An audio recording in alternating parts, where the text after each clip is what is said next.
Hello friends, today we start effective stress. Before starting effective stress, we should see the what is total stress, what is pore water pressure, because effective stress is based on total stress and pore water pressure. तो इस effective stress को जानने के पहले हम समझते हैं total stress क्या है.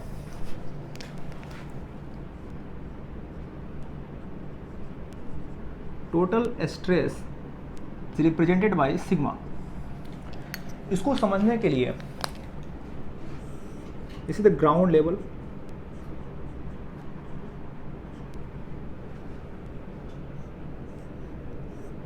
कोई एक सॉइल का एलिमेंट है ग्राउंड लेवल से h डेप्थ पे. अगर मुझे इस सॉइल के ऊपर स्ट्रेस बताना है, टोटल स्ट्रेस कितना एक्ट कर रहा है, क्या ग्राउंड लेवल पे अगर कोई फुटिंग होगा, उस फुटिंग की वजह से कोई स्ट्रेस आएगा उसके ऊपर, उस फुटिंग के नीचे जो सॉइल होगा उसके कारण स्ट्रेस होगा, उस फुटिंग के ऊपर जो स्ट्रक्चर होगा प्लस उसके कारण स्ट्रेस होगा, यानी structure plus footing plus soil, उन सब के कारण इस एलिमेंट पे जो लोड आएगा उसके कारण स्ट्रेस होगा. करेक्ट. यहाँ हम जियो टेक्निकल में हम कोई फुटिंग की बात नहीं कर रहे हैं, कोई स्ट्रेस की बात नहीं कर रहे हैं. अभी हम यहाँ पढ़ रहे हैं इस सॉइल की वजह से, इस सॉइल की वजह से, इसके सामने ये सॉइल है, इसके ऊपर जो ये सॉइल है, इस सॉइल की वजह से जो स्ट्रेस आ रहा है उसकी हम बात कर रहे हैं. तो स्ट्रेस क्या होता है? Stress wait upon area. इसका अगर इस एलिमेंट का एरिया क्रॉस सेक्शन ए है, करेक्ट ना, तो मुझे निकालना है स्ट्रेस. इसको डिनोट सिग्मा से करते हैं, wait upon area, cross section area. इसका क्रॉस सेक्शन हमने ए ले लिया, क्रॉस सेक्शन एरिया. दोस्त ये जो सॉइल है ना, उसका वेट की बात करते हैं. वेट कितना है?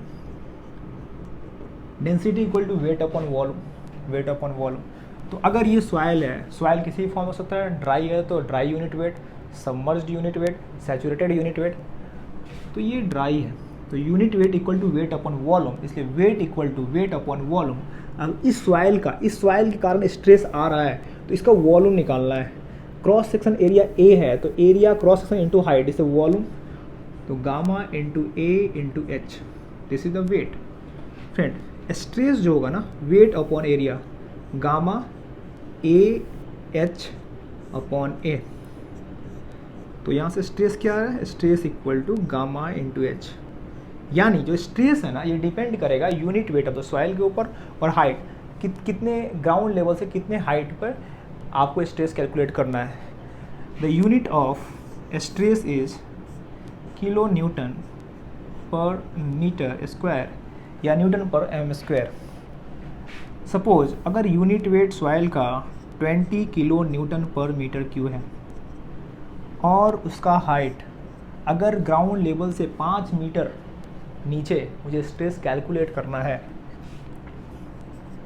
तो इसका टोटल स्ट्रेस हो जाएगा 100 kilo newton per metre square. तो आप जाने टोटल स्ट्रेस क्या होता है? Total stress equal to gamma into H. Correct. अब हम बात करेंगे पोर वाटर प्रेशर.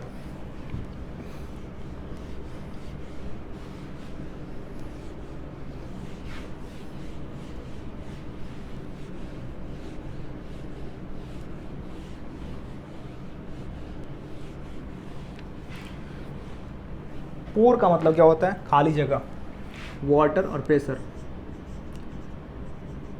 खाली जगह में वाटर के कारण लगने वाला प्रेशर. दोस्त इस टर्मिनोलॉजी को समझने के लिए, और ये जो ग्रेन है ना, डिफरेंट इस तरह से अरेंजमेंट होगा आपके ज़मीन के नीचे. तो इस ग्रेन अरेंजमेंट की वजह से जो ये जगह है, खाली जगह, इस वॉइड्स के अंदर में, इस वॉइड के अंदर में, ये वॉइड है आपका, ये वॉइड है, इस वॉइड में पानी भरने के कारण प्रेशर जनरेट होगा.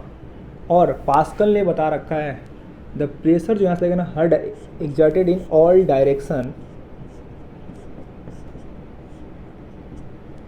करेक्ट. यहाँ से प्रेशर लग रहा है. अगर इस वॉइड के अंदर में जो वाटर फिल है उसमें प्रेशर कितना है, इसको कैलकुलेट करने के लिए हम क्या करते हैं? पीजोमीटर को इंसर्ट करते हैं. पीजोमीटर को इंसर्ट करते हैं. जब पीजोमीटर इंसर्ट करोगे तो आपका वाटर का लेवल आ जाएगा इसमें, this is not a total head, this is the pressure head, this is the pressure head, बराबर। तो आपको जिस जगह पे प्रेशर कैलकुलेट करना है वहाँ पे पीजोमीटर को इंसर्ट किए और जो हेड आएगा, तो जैसे कि आपको मैंने ड्राइव किया था कि अगर मैं पोर वाटर प्रेशर को हम डिनोट करते हैं स्मॉल यू से, स्मॉल यू से, गामा इंटू एच पे डिपेंड करता है। तो यहाँ क्या है, वाटर का निकाल रहे हो, unit weight of water and height of the पीजोमेट्रिक head, correct. Now you people ask me question कि सर अगर हमें पोर वाटर प्रेशर ग्राउंड लेवल से 10 मीटर, 15 मीटर, 20 मीटर नीचे निकालना है और हमारे पास पीजोमीटर नहीं है, तो हम कैसे कैलकुलेट करेंगे पोर वाटर प्रेशर को? Let's see. अगर ये कंडीशन, अगर मेरे पास पीजोमीटर है, मैं इंसर्ट किया, प्रेशर आया, डायरेक्ट मल्टीप्लाई, अगर पीजोमीटर नहीं है हमारे पास, नहीं है, तो फॉर एम कोई अरेंजमेंट है, ये 10 मीटर, 15 मीटर, 20 मीटर बहुत ही नीचे है, करेक्ट। तो यहाँ मुझे निकालना है, एक ग्रेन हो गया,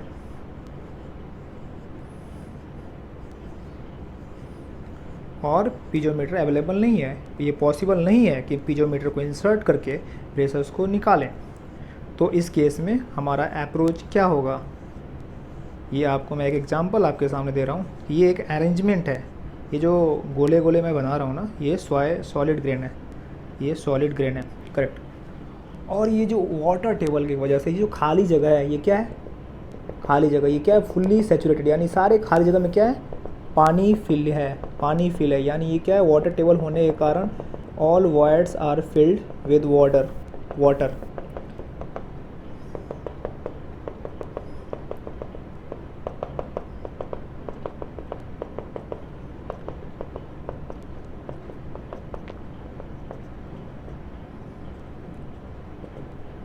करेक्ट, ओके। पीजोमीटर नहीं है, क्या है ना कि अब इसमें जो ये जो वॉइड है ना, एक दूसरे से इंटरलिंक्ड है, करेक्ट। इस केस में हम क्या करेंगे, हम एज्यूम कर लेंगे कि जो सारे वॉइड्स हैं ना, वो एक दूसरे से क्या है, इंटरलिंक्ड है। इसके अगर मैं केवल एक फ्लो की बात करूंगा, फॉर एग्जांपल कोई भी डायरेक्शन है,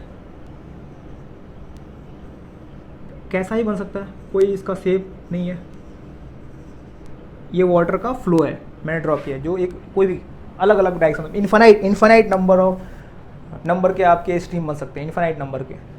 जब इस तरह केस होगा, वाटर टेबल होगा और आप पीजोमीटर से कैलकुलेट नहीं कर सकते हो, तो क्योंकि हम पोर वाटर प्रेशर जब निकाले हैं, तो पोर वाटर प्रेशर कोई वॉल्यूम पे डिपेंड नहीं करता है, पोर वाटर प्रेशर जो है आपका डेप्थ पे डिपेंड करता है, करेक्ट। तो ये जो आपका फ्लो है, वॉल्यूम कैसा भी शेप हो, कितना भी लंबा हो, चौड़ा हो, लेकिन इस तरह का अगर सिचुएशंस होगा तो आपका जो हाइट होगा वो वाटर टेबल से जो डिस्टेंस है उसी को हम हाइट कैलकुलेट करेंगे, यानी इस इटसेल्फ ये पीजोमीटर की तरह इसको हम ले सकते हैं। तो आपका जब पीजोमीटर इंसर्ट नहीं होगा तो वाटर टेबल से उसका जो हाइट होगा उसी को हम हाइट कैलकुलेट करेंगे, करेक्ट। तो आपने जाना पोर वाटर प्रेशर और टोटल स्ट्रेस कैसे हम कैलकुलेट करेंगे। अब हम इन इफ़ेक्टिव स्ट्रेस को निकालने के लिए इन दोनों को समझना बहुत ही ज़रूरी है। अब इफ़ेक्टिव स्ट्रेस क्या है, फॉर एग्जांपल ये कोई ग्रेन है, इस ग्रेन के ऊपर टोटल स्ट्रेस सिग्मा एक्ट कर रहा है। उस टोटल स्ट्रेस के कारण पोर वाटर प्रेशर ऊपर जाएगा। पोर वाटर प्रेशर में पहले वाला कि हर डायरेक्शंस में होगा, लेकिन यहाँ वर्टिकल के में रूप में कैलकुलेट करते हैं, यानी वो वर्टिकल आ रहा है, तो वर्टिकल जो आपका पोर वाटर प्रेशर हो रहा है, तो रिजल्टेंट जो effective Terzaghi is the father of soil mechanics. Terzaghi ने बताया है जो इफेक्टिव स्ट्रेस होगा, effective stress the difference of total stress and pore water pressure. Effective stress equal to total stress minus pore water pressure. क्या है effective stress? Terzaghi ने बोला है it is pressure transmitted, it is pressure transmitted through the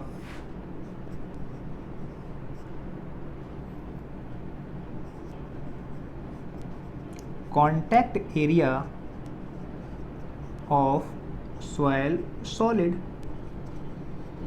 अगर इसको मैं definitions के according जो बोल रहा हूँ कि effective stress equal to contact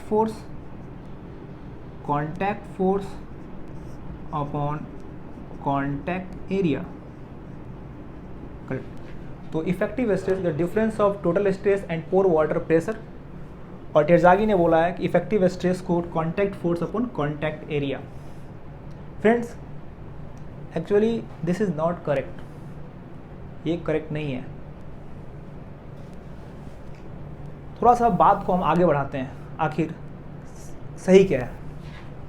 effective stress the difference of total stress minus pore water pressure, और टेरजागी ने क्या बोला था, जो इफेक्टिव स्ट्रेस होगा ये contact force upon contact area ratio होगा।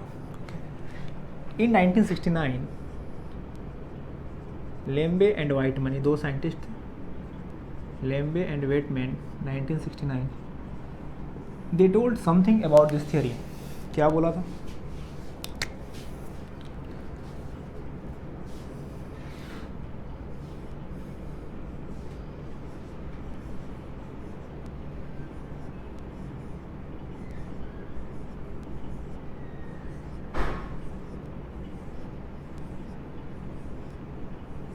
this is the soil grains,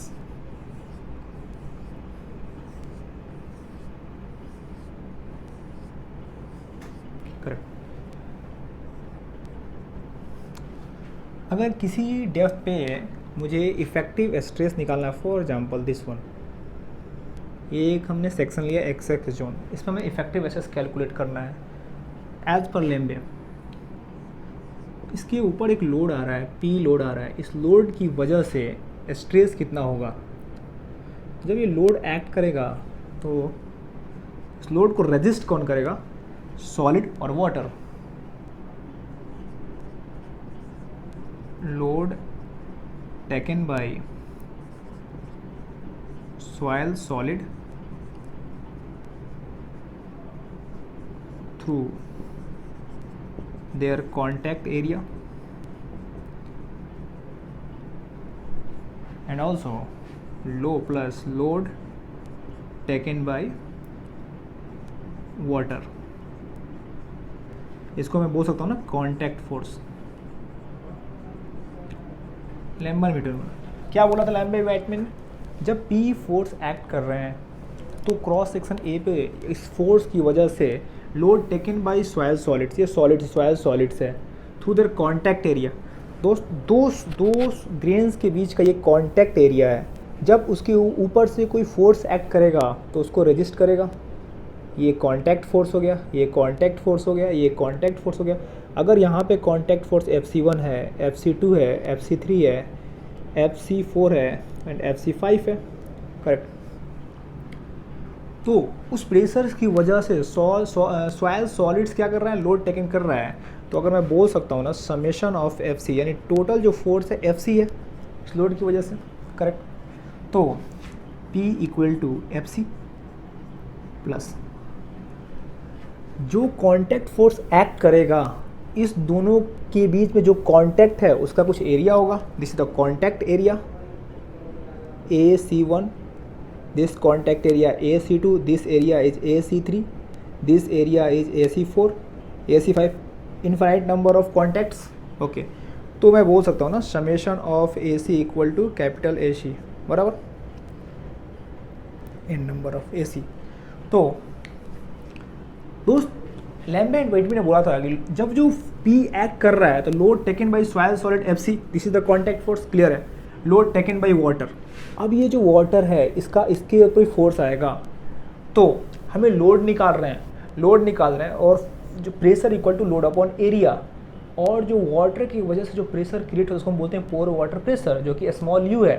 तो उस स्मॉल u में एरिया का मल्टीप्लाई करेंगे तो ये एरिया जिसमें पानी है भाई, का total cross section area section capital A है और कॉन्टैक्ट एरिया AC है, टोटल एरिया कैपिटल है, कॉन्टैक्ट AC है। तो अगर टोटल एरिया में से कॉन्टैक्ट एरिया को माइनस करते हैं तो बच जाएगा मेरा एरिया जहाँ पे वाटर है। तो मैं बोल सकता हूँ ना pressure, pore water pressure equal to total area minus contact area. Correct. मुझे स्ट्रेस कैलकुलेट करना है। स्ट्रेस क्या होता है? Load upon area. तो मैं सारे क्रॉस सेक्शन एरिया के ऊपर, टोटल एरिया पे जो लोड लग रहा है P upon A, F C upon A plus U upon A C upon A, correct. ये हमारा स्ट्रेस हो गया दोस्त। ये जो P अपॉन ए है ये क्या है? This is the total stress sigma F C upon A, F C upon A plus A C upon A. A C क्या है? कॉन्टैक्ट एरिया है। ये जो एरिया दो ग्रेन्स के बीच का कॉन्टैक्ट है ना, बहुत ही कम है, बहुत ही कम है। ये एरिया बहुत ही कम है, ये एरिया बहुत ही कम है, कम, ये कम है। एक तो एरिया कम है और ये टोटल एरिया क्या है? सबसे ज़्यादा एरिया है। कम बहुत ही कम है और उसमें से बहुत ज़्यादा से डिवाइड कर रहे हो, तो ये जो वैल्यू आएगा ना ये बहुत ही कम आएगा। तो इसको मैं बोलता हूँ ये इक्वल टू 0, इसको मान लिया। तो यहाँ से F C upon A plus U आ गया। अगर टेरजागी ने बोला था इफेक्टिव स्ट्रेस टोटल स्ट्रेस, ये मेरा इक्वेशन फर्स्ट था और ये सेकंड है। अगर कंपेरिजन करेंगे हम, कंपेरिजन करेंगे तो कंपेरिजन करते हैं यहाँ से, this is the total stress. इसी इक्वेशंस को मैं ऐसे लिख सकता हूँ, अगर ये इफेक्टिव सिग्मा है तो sigma equal to effective plus sigma mu, correct. Terzaghi से मैं निकाला था effective stress total stress minus pore water pressure. तो अगर यहाँ पे मैंने निकाला है टोटल स्ट्रेस के रेस्पेक्ट में निकाला है, तो उसको total stress equal to effective stress plus pore water pressure. अगर कंपेरिजन करते हैं, this is the total stress sigma sigma mu, इसका मतलब यहाँ से ये आ गया कि effective stress equal to F C upon A. और एफ सी क्या है दोस्त? F C is the contact force, और ये एरिया क्या है? Total cross section area, total cross section area. Friends, effective stress is not the ratio of contact force upon contact area. इसका एक सिग्निफिकेंस है, लेकिन इफेक्टिव स्ट्रेस कॉन्टैक्ट फोर्स अपन total cross section area होगा और इसका कोई फिजिकल मीनिंग नहीं है। कॉन्टैक्ट फोर्स और टोटल क्रॉस, इसका कोई फिजिकल मीनिंग नहीं है। तो हम बोल सकते हैं, now I conclude effective stress is the ratio of contact force upon total cross section area and it has no physical significance, and for we can never calculate effective stress directly. First we calculate total stress, then we calculate effective stress, we calculate pore water pressure, और उन दोनों के difference से हम effective stress को calculate करेंगे, correct. Friends, today lecture what we see what is the meaning of total stress, what is the meaning of pore water pressure, and then how to find the effective stress. And we have also seen the effective stress is the ratio of contact force upon a total cross section area, and we have also seen effective stress has no physical significance. Friends, next lecture we have studied about the analysis of effective stress. Hope we enjoy today class. Thank you so much.